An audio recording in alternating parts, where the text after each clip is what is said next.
in Shimla, and we can say it with some sense of relief. The enormity of what was happening in Delhi never ever was communicated to us.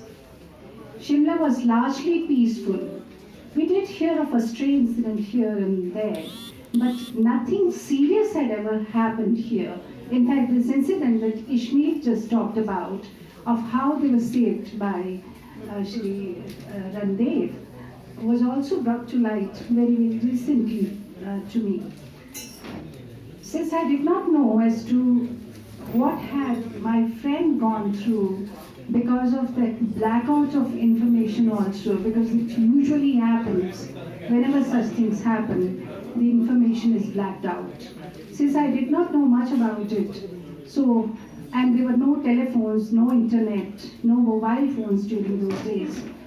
And when I learned later after meeting her as to what she had gone through, I was shocked. She was 7 months pregnant, living in Karol Bagh area of Delhi, and they had to depend on a kind neighbor who put them in their attic, where they would be served food, in a way doled out food every day.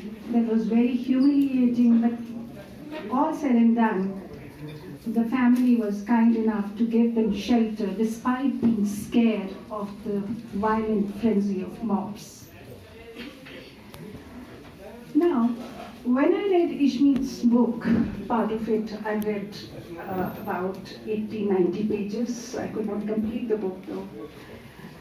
And whatever I was coming across again made me feel very, very unsettled. The book obviously asks some very, very serious questions and also makes sincere attempts to answer those questions. So far as those questions are concerned, and the answer to those questions are concerned, I think the biggest one is that can such scale of violence happen without the tacit support of the establishment?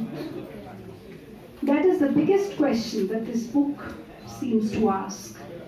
And again, in the modern history of this country, we have come across incidents where state has been complicit in pogroms of this kind.